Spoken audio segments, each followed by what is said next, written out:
Hello friends, welcome back to Nitya veg. तो आज हम करने वाले हैं MEG 7 का ब्लॉक वन के अंदर हम यूनिट फर्स्ट करने वाले हैं नॉन फिक्शनल प्रोज, जिसके अंदर नॉन फिक्शनल प्रोज वर्क्स और उसके राइटर्स के बारे में एक सर्वे दिया गया है। तो जो आपके इग्नू के आपको जो नोट्स प्रोवाइड करवाए जाते हैं, मैं उनकी आपको एक्सप्लेन करके बता रही हूँ ताकि इजी लैंग्वेज में आप उसे वीडियो को सुन करके आप अच्छे से समझ सकते हैं, और जब फिर आप नोट्स पढ़ेंगे तो आपको सब बातें आसानी से समझ आ जाएंगी और आप एक अच्छा आंसर अटैम्प्ट कर पाने में आपके लिए ईजी होगा। तो चलिए स्टार्ट करते हैं। तो ये यूनिट सबसे पहले स्टार्ट होती है ऑब्जेक्टिव से। ऑब्जेक्टिव में ये बोलते हैं कि सबसे पहले ये कहते हैं कि हम ये यूनिट स्टार्ट करने जा रहे हैं और बिगनिंग में आपको जो Indian English non fictional prose है उसके बारे में आपको इंट्रोड्यूस करवाया जाएगा। फिर इसके बाद में जो प्रोज राइटर्स रहे हैं जो प्री इंडिपेंडेंस ईरा के, और उसके बाद में जो आज तक के जो करंट टाइम तक के जो प्रोज राइटर्स हैं उनके बारे में आपको इंट्रोड्यूस करवाया जाएगा। और इसके बाद में ये बोलते हैं कि इसके साथ ही हम आपको फॉर्म्स और वैरायटीज़ जो है प्रोज की उससे भी आपको उसकी भी जानकारी देंगे। और इसके साथ ही इस यूनिट के अंदर आप पढ़ेंगे कि फ़िक्शनल और नॉन फिक्शनल जो प्रोज होते हैं, चाहे वो फिक्शनल हो चाहे नॉन फिक्शनल हो, प्रोज जो होते हैं वो वैसे ही पढ़े जाने चाहिए जैसे कि वर्ड्स को पढ़ा जाता है। अब यहाँ पे मैं बता दूँ कि नॉन फिक्शनल प्रोज होता क्या है। सबसे पहले हम इस टर्म को समझते हैं कि कोई भी लिटरेरी वर्क जो कि मेनली फैक्ट्स पे बेस होता है और जिसके अंदर फिक्शनल एलिमेंट्स भी उसके अंदर शामिल किए जाते हैं। एग्जांपल्स हम ले सकते हैं, जैसे कोई ऐसे है या कोई बायोग्राफी है, तो ये सब नॉन फिक्शनल प्रोसेस में आते हैं। इनके अंदर फैक्ट्स को भी इंक्लूड किया जाता है, साथ में ही इनके साथ में फिक्शनल एलिमेंट्स को भी इंक्लूड किया जाता है, और इन्हीं को नॉन फिक्शनल प्रोज बोला जाता है। अब इसके बाद में जो नेक्स्ट आपके आता है वो है 1.1 है Indian prose writers. Indian prose writers के बारे में अब पढ़ते हैं। इस फर्स्ट पैराग्राफ के अंदर ये बोलते हैं कि जो इंडियन इंग्लिश लिटरेचर है वो इंडो ब्रिटिश, जब इंडिया के अंदर ब्रिटिश लोग आए तब से यहाँ पर इंडिया के अंदर इंग्लिश लैंग्वेज आई, और तभी से इसके अंदर आगे जब लोगों ने इसको पढ़ा तो इससे ये जो एक बाय प्रोडक्ट के रूप में इंडियन इंग्लिश लिटरेचर स्टार्ट हुआ। और इसके बाद में ये बोलते हैं कि जो इंडियंस है उन्होंने सबसे पहले इंग्लिश को क्यों सीखना शुरू किया था, क्योंकि उन्हें ट्रेड और कॉमर्स के लिए सबसे पहले जो पर्पज़ था इंग्लिश सीखने का वो ट्रेड और कॉमर्स से रिलेटेड था। और बाद में ये ब्रिटिश जो पीपल थे वो धीरे धीरे यहाँ के शासक बन गए। इसके बाद में ये बोलते हैं कि जो पहला जो इंडियन ऑथर था जिसने इंग्लिश में कोई वर्क लिखा था वो थे दीन मोहम्मद, जिन्होंने अपना एक तरह का एक मेमोर लिखा था, ट्रेवलॉग कह सकते हैं, एक ट्रेवलॉग, एक यात्रा का वर्णन लिखा था। ये इनका वर्क था the travels of Dean Mohammad. तो ये इनका वर्क था जो फर्स्ट टाइम 1794 में इन्होंने ये पब्लिश करवाया था, और ये फर्स्ट इंडियन ऑथर थे जिन्होंने इंग्लिश में लिखा था। फिर इसके बाद में कहते हैं कि इनके अलावा विवेकानंद, तिलक, श्रीनिवास शास्त्री, ये भी अच्छे आउटस्टैंडिंग इंडियन ओरेटर्स हुए हैं। और इंडियंस लोग उन्होंने नॉन फिक्शनल प्रोज के अंदर इंग्लिश में बायोग्राफीज, ऑटोबायोग्राफीज, ट्रैवलॉग्स और ह्यूमेरियस स्केचेस भी इन्होंने अपने लिखे हैं, अपना कंट्रीब्यूशन दिया है इंडियन प्रोज राइटिंग में। अब इसके बाद में जो सेकंड जो पैराग्राफ है उसकी बात करते हैं।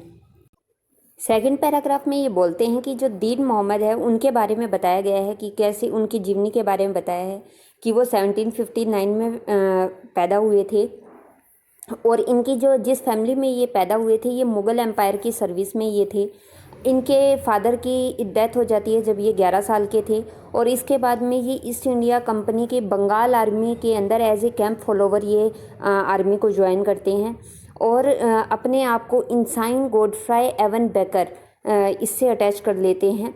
और इसके बाद में अगले 15 साल तक ये गंगा के जो प्लेन्स हैं दिल्ली से ढाका तक ये ट्रैवल करते रहते हैं, और मोहम्मद इसी बीच में एक मार्केट मास्टर बन जाते हैं, और इसके बाद में नेक्स्ट सब एल्टन ऑफिसर भी ये बन जाते हैं ईस्ट इंडिया कंपनी के अंदर। फिर इसके बाद में ये एक एंग्लो इरिश इनके ऊपर का एक ऑफिसर होता है, उसके साथ ही कैप्टन के साथ ये आइलैंड चले जाते हैं 1784 में, और वहाँ जाकर के ये सेटल हो जाते हैं और एक एंग्लो इरिश गर्ल से ये मैरिज कर लेते हैं।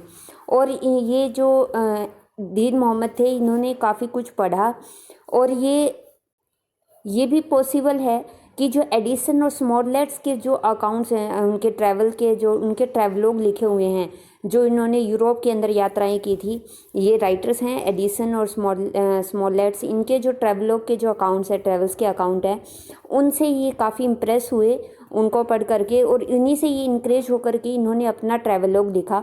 और 1794 के अंदर इन्होंने पब्लिक सब्सक्रिप्शन की हेल्प से उस समय अपनी एक बुक पब्लिश करवाई, the travels of Dean Mahomed, a native of Patna in Bengal through several parts of India while in the service of the honourable the East India Company. उस समय में क्या होता था कि जो सब्सक्रिप्शंस होते थे, जो बुक पब्लिश की जाती थी वो सब्सक्रिप्शंस की हेल्प से की जाती थी। जो लोग पढ़ते थे, जो सब्सक्रिप्शन लेते थे, उससे जो पैसा आता था उससे एक बुक को पब्लिश किया जाता था, पब्लिकेशन की कॉस्ट उससे पे की जाती थी। और दीन मोहम्मद ने जो आपने जो ये बुक लिखी, ये एपिस्टोलरी फॉर्म में लिखी थी। 38 लेटर्स इसमें लिखे 38 लेटर्स की फॉर्म में ये बुक है। और जो the travel of Dean Mohammad है, ये माना जाता है कि ये अकेला ऐसा अकाउंट है जो कि एक इंडियन जो व्यक्ति है वो अपनी ईस्ट इंडिया कंपनी के टाइम में उनके सर्विस में रहते हुए उसकी कैसी लाइफ है उसके बारे में ये सब कुछ बताता है। और जो ये बुक है इसका एंड होता है जब वो ब्रिटेन पहुंच जाते हैं दीन मोहम्मद, वहाँ पर इस ट्रैवलॉग का एंड होता है। तो ये सेकंड पैराग्राफ था। अब नेक्स्ट पैराग्राफ में बोलते हैं। नेक्स्ट पैराग्राफ स्टार्ट होता है कि जो ट्रैवल ऑफ दीन मोहम्मद, जो ये बुक है, ये पहली ऐसी बुक है जो एक इंडियन ने लिखी और पब्लिश करवाई थी इंग्लिश में। ये 38 लेटर्स की फॉर्म में है, एपिस्टोलरी फॉर्म के अंदर ये है, और इसके अंदर डिफरेंट पोर्शंस है बुक के अंदर, और फर्स्ट पर्सन इसका नरेटिव है। और इसके अंदर ये बोलते हैं कि जो लेटर्स हैं वो स्टार्ट होते हैं डियर सर से, और जो फर्स्ट चैप्टर है इस लेटर का वो उसके जो दीन मोहम्मद है उनके बर्थ और चाइल्डहुड के बारे में बताते हैं। और इसमें जो दीन मोहम्मद है वो क्लेम करते हैं कि जो मुर्शिदाबाद के जो नवाब हैं वो उनके वंशज हैं। और इसके बाद में जो आगे वाले जो चैप्टर्स हैं वो टाउन्स और विलेजेस जो हैं जिनसे इन्होंने यात्राएं की, जो रास्ते में इनके टाउन्स और विलेजेस आए उनके बारे में वर्णन किया गया है, डिस्क्राइब किया गया है उनको। ड्रेस और ऑक्यूपेशन जो लोगों का है उसको डिस्क्राइब किया गया है।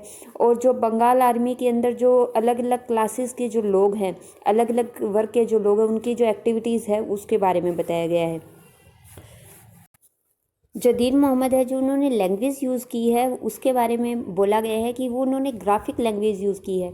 और जब वो बोलते हैं कोई सीन को, जैसे आर्मी कैंप है या उनकी लाइफ की कोई इवेंट बता रहे हैं, तो एक सीन सा क्रिएट होता है। इस तरह से इन्होंने अच्छे से इसको डिस्क्राइब किया है हर चीज़ को। लेकिन जब बात आती है नेचर को डिस्क्राइब करने की, तो जो दीन मोहम्मद है वो जो इंग्लिश स्टाइल में जो नेचर को डिस्क्राइब किया जाता है, ये उस तरफ चले जाते हैं, उस तरफ अपना उनके स्टाइल में ये लिखते हैं जैसे कि इंग्लिश राइटर्स नेचर को डिस्क्राइब करते हैं, लिखते हैं।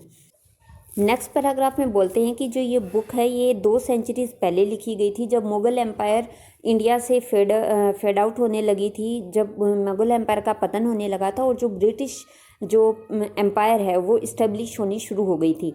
और इसके बाद में दीन मोहम्मद है, उन्होंने इंडियंस की जो अलग अलग एस्पेक्ट्स होते हैं लाइफ को उसको डिस्क्राइब किया है।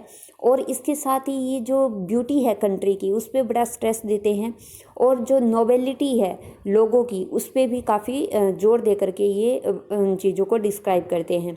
इन्होंने the Mohammedan ceremony of marriage को भी डिस्क्राइब किया है, और कास्ट सिस्टम और जो कस्टम्स होती है बीटल लीव्स ऑफ़र करने की, और goods manufactured in different parts of the country such as fine cloth of Dhaka.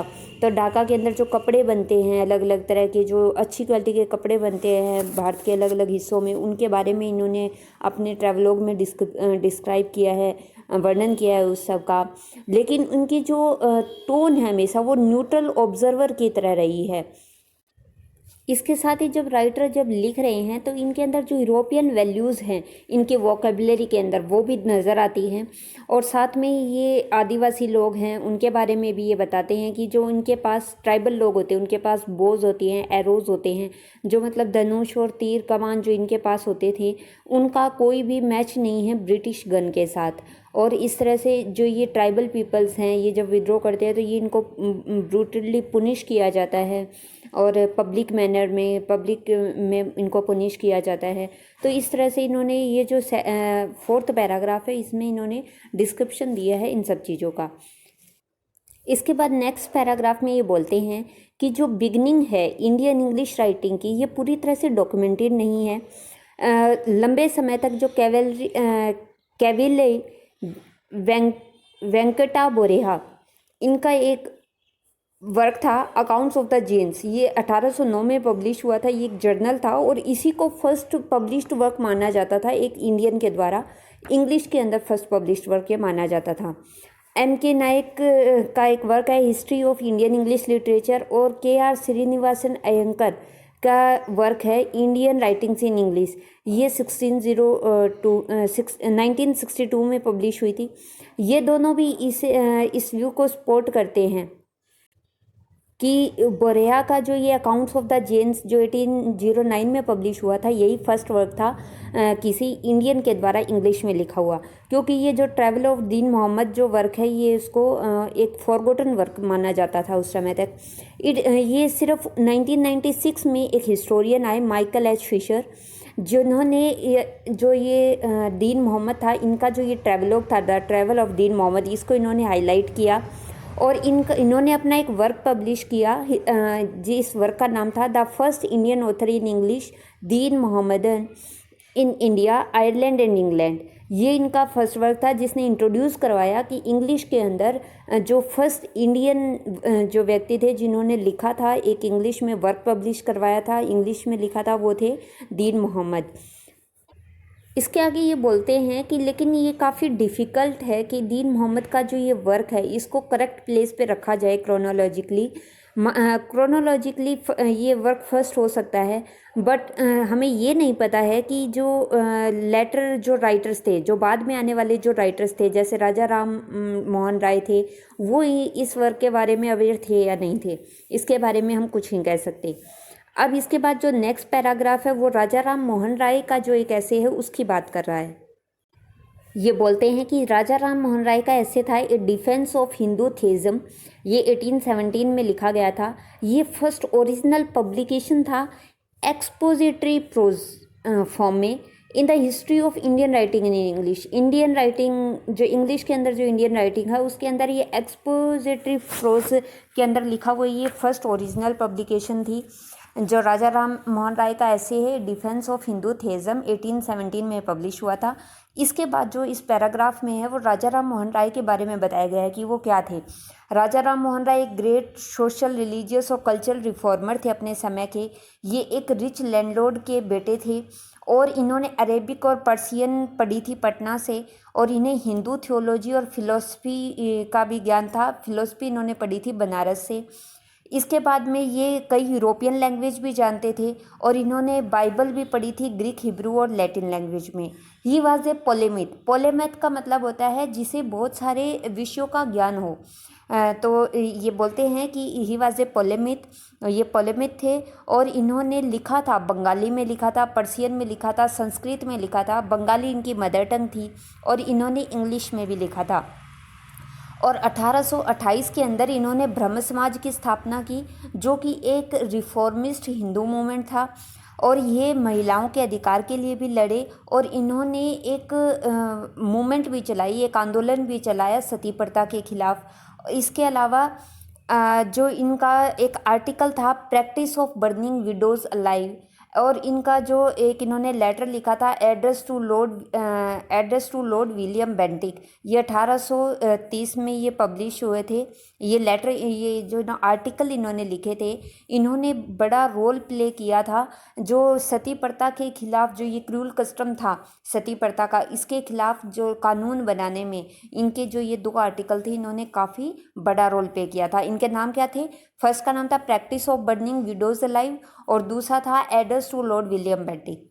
अब इसके बाद में ये बोलते हैं कि ये इंडिया को मॉडर्नाइज करना चाहते थे और इसीलिए इन्हें इंग्लिश की इम्पोर्टेंस को इन्होंने रियलाइज़ किया, इंग्लिश लैंग्वेज की इम्पोर्टेंस को। और ये हिंदू कॉलेज के फाउंडर भी थे। ये फाउंडर जो जिन्होंने हिंदू कॉलेज की स्थापना की थी उनमें से एक ये भी थे, और हिंदू कॉलेज की स्थापना कलकत्ता में 1817 में हुई थी। अब इसके बाद में इन्होंने लेटर ऑन इंग्लिश एजुकेशन इन्होंने लिखा था लॉर्ड एमहेस्ट जो गवर्नर जनरल थे उस समय के, 1823 में इन्होंने लिखा था। और ये काफ़ी अच्छा एग्जाम्पल था प्रोज स्टाइल का। इन्होंने क्या लेटर लिखा था? Later on English education. अब इसके बाद में ये प्रोज स्टाइल का अच्छा एग्जाम्पल था। इसके बाद में जो इनकी राइटिंग्स हैं उससे इनकी क्लियर थिंकिंग और जो ये लॉजिकल आर्गूमेंट करते हैं उसका पता चलता है। इसके साथ ही ये मास्टर थे इंग्लिश प्रोज के।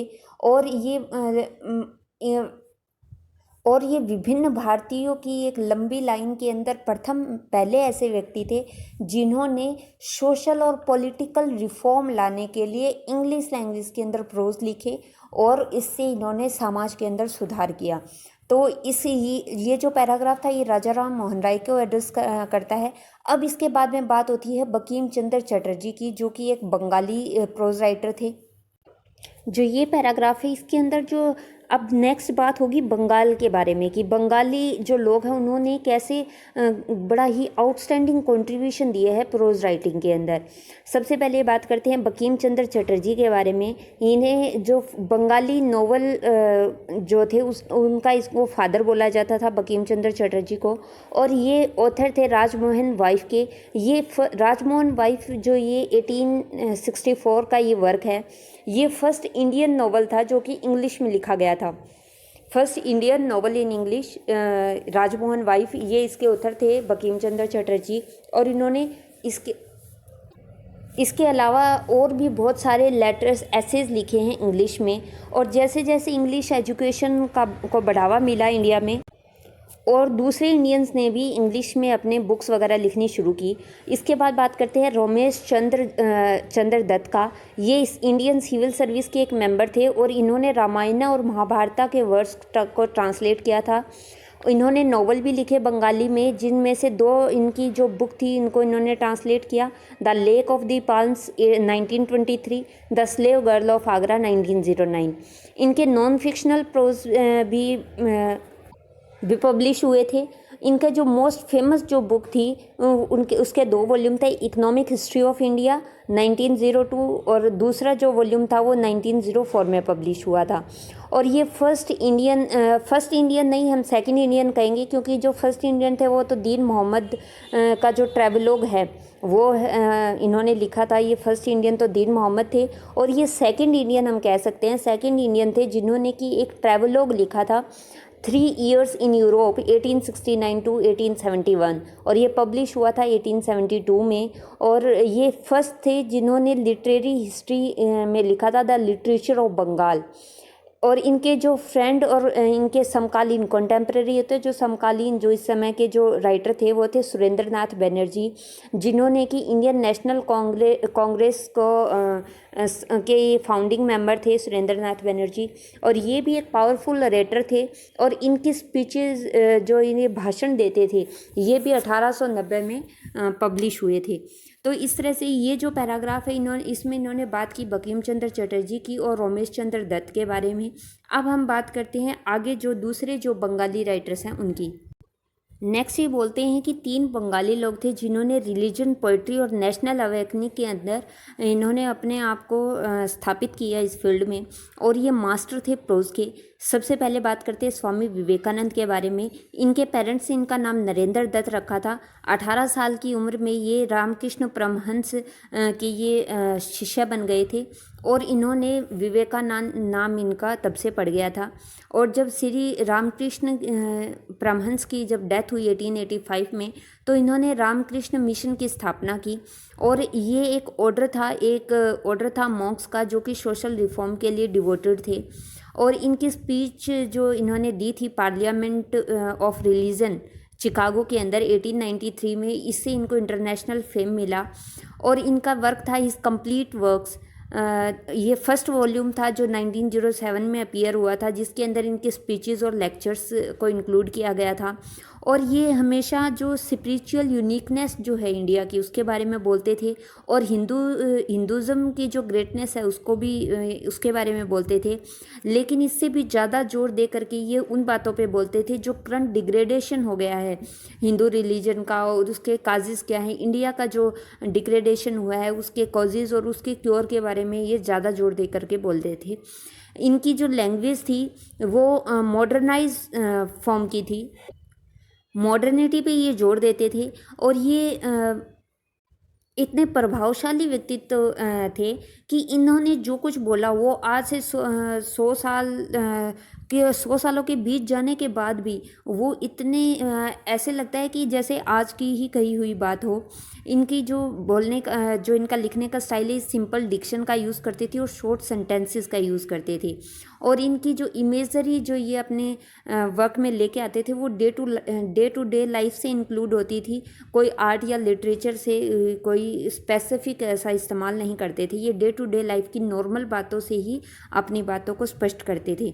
इसके बाद में इन्होंने एक बात कही है, वो दी गई है नोट्स में, our religion is in kitchen, हमारा जो धर्म है वो रसोई में है। Our god is in cooking pot, और जो हमारा भगवान है वो हमारे उस बर्तन में रहता है जिसमें हम खाना बनाते हैं। एंड आवर रिलीजन इज़, और हमारा जो धर्म है वो क्या है, don't touch me I am Holi, मैं पवित्र हूँ मुझे छुओ मत।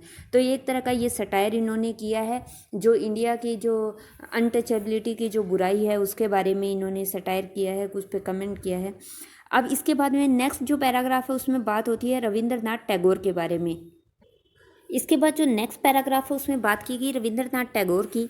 रविंद्रनाथ टैगोर के बारे में बोलते हैं कि ये ब्राइटेस्ट स्टार थे बंगाली लिटरेचर और कल्चर के अंदर। ये पोइट भी थे, प्लेराइट भी थे, नॉवलिस्ट भी थे, और इनको नोबेल प्राइज़ मिला था लिटरेचर में 1913 के अंदर। इन्होंने 100 से भी ज़्यादा सॉन्ग्स लिखे हैं, कंपोज किए हैं। और इनका जो बंगाली का फर्स्ट ऑटोबायोग्राफिकल जो वर्क रहा है वो है माई बॉयहुड डेज एंड रेमिनिसेंसेस। ये इनका अर्ली वर्क्स में ये गिना जाता है। ये वर्क इनका ये प्रोज वर्क था, इनका ऑटोबायोग्राफिकल वर्क है। और इनके अलावा जो टैगोर की जो प्रोज राइटिंग्स हैं इंग्लिश के अंदर, ये लेक्चर्स की फॉर्म में है। इसके इन्होंने लेटर्स लिखे थे महात्मा गांधी को, द ग्रेट सेंटिनल, ये भी आउटस्टैंडिंग कंपोजिशन है जो कि ह्यूमनिज्म के वैल्यूज़ को होल्ड करता है, और साथ ही पॉलिटिकल टर्मोइल्स को भी। साधना 1913 में लिखा इनका फर्स्ट प्रोज वर्क है इंग्लिश में। ये भी लेक्चर्स के ऊपर बेस्ड है जो कि इन्होंने इंडियन फिलोसफी के ऊपर दिए थे हार्वर्ड यूनिवर्सिटी में। इनकी जो कलेक्शंस हैं लेक्चर्स की, उनका एक इनका लेक्चर्स का कलेक्शन है जिसका जो पब्लिश हुआ था नेशनलिज्म के नाम से 1917 के अंदर। ये आज भी इतना ही ज़्यादा मोस्ट रिलेवेंट वर्क है इनका। टैगोर ने जो समाज है और देश है उसके बीच में एक अंतर को शो किया है। इन्होंने वार्न किया है जापान को, और इंडिया के अगेंस्ट वेस्ट को भी इन्होंने वार्न किया है। इसके साथ ही टैगोर ने जो इकोनॉमिक इम्पेरियलिज्म है वेस्टर्न नेशंस का, उसको भी इन्होंने डिनाउंस किया।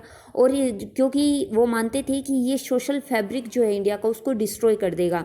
टैगोर ने जो एंशियंट इंडियन थॉट्स और स्पिरिचुअलिटी है उसकी जो बेस्ट जो थिंग्स हैं उनको एब्जॉर्ब किया है अपनी लाइफ में। और ये पैशनेटली ये कंसर्न थे मॉडर्न इंडिया के बारे में, लेकिन ये नैरो पैट्रियटिज्म के बारे को बिलीव नहीं करते थे, नैरो पैट्रियटिज्म में ये बिलीव नहीं करते थे। इनके जो प्रोज वर्क हैं वो इनकी डीप थिंकिंग को एक्सप्रेस करते हैं जो कि इन्होंने लैंग्वेज के द्वारा शो की है। अब इसके बाद में नेक्स्ट बात होती है सर अरविंदो घोष के बारे में। सर अरविंदो की ये बोलते हैं कि जो सर अरविंदो हैं उनको एक पोइट के तौर पर ज़्यादा अच्छे से जाना जाता है, और इन्होंने फ़िलोसफी पे, रिलीजन पे, सोशल और कल्चरल सब्जेक्ट्स पे लिखा है। और ये इनको एक इंडियन जो क्रिटिसिज्म है, क्रिटिसिज्म के ऊपर the inaugurator of modern Indian criticism इनको कहा जाता है, क्योंकि इनकी राइटिंग्स के अंदर ओरिजिनलिटी जो रही है उसके कारण। अरविंदो घोष जो थे वो इनको इंग्लैंड भेज दिया गया था स्कूल एजुकेशन के लिए जब ये 7 साल के थे, इनके एंग्लोफिल फादर के द्वारा। इन्होंने क्लासिकल लैंग्वेजेस को पढ़ा कैम्ब्रिज के अंदर, और इन्होंने हमेशा फर्स्ट रैंक से ही डिग्री ली। और इन्होंने इंडियन सिविल सर्विस को भी क्वालिफाई किया, और इन्होंने ग्रीक और लैटिन में भी रिकॉर्ड मार्क्स गेन किए थे। और इन्होंने फ्रेंच, जर्मन, इटालियन और स्पेनिश को भी सीखा। और ये 1893 में ये भारत वापस आ गए और यहाँ इन्होंने इंग्लिश सिखाना शुरू किया महाराजा कॉलेज इन बड़ौदा में। और इन्होंने अपनी पोजीशन से रिज़ाइन कर दिया जब बंगाल का पार्टीशन किया गया 1905 में। और इन्होंने नेशनलिस्ट एगिटेशन के अंदर इन्होंने एक्टिव पार्ट लेना शुरू किया। इनको 1908 के अंदर इनको टेररिस्ट कह करके अरेस्ट कर लिया गया और अलीपुर जेल में इनको भेज दिया गया। फिर इसके बाद में ये फ्रेंच की जो ये सेटल हो गए फ्रेंच के जो एक तरह से कॉलोनी कह सकते हैं पौंडीचेरी के अंदर। और वहाँ पर जा कर के ये यौगिक जो क्रियाएं हैं उसमें व्यस्त हो गए और एक तरह से ये इन्होंने संसार को त्याग करके यौगिक जीवन को अपना लिया। और वहीं पर इनको एक फ्रेंच वुमेन ने भी ज्वाइन किया जिसका नाम था मीरा रिचर्ड, जो इनके आश्रम में मदर के नाम से जानी जाती थी। इन्होंने अरविंदो घोष को अपना गुरु बना लिया और 1926 में इन्हें ग्रेट स्पिरिचुअल एक्सपीरियंस हुआ। और इसके बाद में इन्होंने सारे संसारिक मोह माया को त्याग दिया और इन्होंने जो लिटरेरी वर्क्स थे ये फिर भी लिखते रहे। इन्होंने पोइट्री लिखी जिसके अंदर इनका जो फेमस वर्क है सावित्री, इनका इपिक है वो भी है। इसके अलावा इन्होंने पोइटिक ड्रामाज लिखे और 50 से भी ज़्यादा इन्होंने वॉल्यूम्स लिखे प्रोज के, ऐसे लिखे, स्पीच लिखी, कॉरस्पॉन्डेंस और ट्रांसलेशंस भी लिखे इन्होंने संस्कृत में। तो नेक्स्ट पैराग्राफ में ये बोलते हैं कि जो सर अरविंदो के जो एसेज हैं उनको 3 ब्रॉड कैटेगरीज में हम डिवाइड कर सकते हैं, रिलीजन, सोशल इश्यूज और लिटरेरी क्रिटिसिज्म पर। रिलीजन और स्पिरिचुअलिटी के ऊपर जो इनका फेमस वर्क है वो है the life divine, the synthesis of yoga 1948 में, और द हेराक्लिटस, ये कंपैरेटिव स्टडी थी ग्रीक फिलोसफी और वैदांतिक थॉट की। इसके अलावा इनके सोशल जो इश्यूज़ हैं इनके ऊपर भी इन्होंने काफ़ी एसेज लिखे हैं जो कि आर्य में जो इनका एक वर्क है कलेक्शन है उसमें अपीयर हुए थे। एक मंथली ये पब्लिशन था जो कि इन्होंने 1914 में स्थापित किया था। अब इसके बाद में इन्होंने सोशल और कल्चरल इश्यूज़ पे जो बुक्स लिखी हैं, जो फेमस वर्क्स है वो है the Renaissance in India 1920, the foundation of Indian culture 1953। इसके अलावा जो इनका लिटरेरी क्रिटिसिज्म है वो अपीयर होता है द फ्यूचर पोइट्री और इनके लेटर्स में। इसके अलावा इन्होंने वॉल्ट विटमैन की अचीवमेंट्स को भी रिकॉग्नाइज किया और इन्होंने वॉल्ट विटमैन को the most Homeric voice since Homer के बाद में इन्होंने सबसे मोस्ट होमेरिक वॉइस इन्होंने बोला है वॉल्ट विटमैन को। इसके बाद इस पैराग्राफ के लास्ट में बात की गई है कि 2 और भी राइटर्स हैं जिन्होंने इंडियन लिटरेरी क्रिटिसिज्म में काफ़ी इम्पोर्टेंट कंट्रीब्यूशन दिया है और वो है आनंद के कुमारस्वामी और एम हरियाणा। ये ऑथर थे आर्ट एक्सपीरियंस के, 1954 में ये पब्लिश हुई थी। और अदर बुक्स जो इंडियन फिलोसफी पे इन्होंने दूसरी बुक्स भी लिखी हैं। अब जो ये लास्ट जो पैराग्राफ है इसके अंदर बोलते हैं कि जो अर्ली डिकेड्स थे 20वीं सेंचुरी के अंदर, उसके अंदर इंडियंस ने इंग्लिश के अंदर काफ़ी इफेक्टिव स्पीचेस दी थी, पब्लिक स्पीच दी थी, जिनके अंदर हम नेशनलिस्ट लीडर्स थे उनको इंक्लूड कर सकते हैं। बाल गंगाधर तिलक, गोपाल कृष्ण गोखले, महादेव गोविंद रानाडे, ये ग्रेट ऑरेटर्स थे सारे। इसके अलावा जो एक सबसे जो अच्छे जो ग्रेट ऑरेटर जिनको माना जाता है वो है वीएस श्रीनिवासन शास्त्री, जिनको the silver tongued orator of the empire भी इनको बोला जाता है। और इसके अलावा जो इन्होंने बायोग्राफीज़ लिखी थी, जो ये श्रीनिवास शास्त्री थे, इन्होंने life and times of Shri Firoz Mehta और माय मास्टर गोखले। इसके अलावा सरोजनी नायडू, जिनको एक कवित्री के तौर पे माना जाता है, लेकिन ये मास्टर थी प्रोज की भी और इन्होंने काफ़ी प्रोज के अंदर भी इन्होंने काफ़ी अच्छी स्पीचेस दी हैं। इसके जो दूसरे जो लीडर रहे हैं गांधीयन इरा के, राजगोपालचारी जिनको राजा जी बोला जाता है, इनके जो सिंपल प्रोज वर्क है, प्रोज वर्जन है रामायण और महाभारत के, ये इनकी मास्टरी को रिवेल करते हैं इंग्लिश के अंदर। इसके अलावा जो मोस्ट इम्पोर्टेंट लीडर और थिंकर जो इस समय के रहे हैं वो महात्मा गांधी और जवाहरलाल नेहरू, जिनके जवाहरलाल नेहरू की जो ऑटोबायोग्राफी है ये बेस्ट वर्क माना जाता है इस जनरी में, जो नॉन फिक्शनल प्रोज की है। तो आज की इस वीडियो के अंदर हम यहीं तक पढ़ेंगे। इसका जो ये जो यूनिट है इसका जो 1.2 पार्ट है पोस्ट इंडिपेंडेंस प्रोज, इस वीडियो के अंदर हमने बात करी है प्री इंडिपेंडेंस प्रोज के बारे में। जो नेशनलिस्ट लीडर्स हैं या बंगाली राइटर्स हैं, उन्होंने जो प्रोज वगैरह, स्पीच वगैरह जो भी दी, उनके प्रोज वर्क्स को, लेटर्स को, स्पीच वगैरह को, जिन वर्क्स को इंक्लूड किया गया, जो कि नॉन फिक्शनल वर्क्स के अंदर काफ़ी अच्छा कंट्रीब्यूशन देते हैं। अब जो नेक्स्ट वीडियो होगी उसके अंदर हम बात करेंगे पोस्ट इंडिपेंडेंस प्रोज के बारे में। तो चलिए इसी के साथ मिलते हैं नेक्स्ट वीडियो में। Till then keep practicing. Thank you.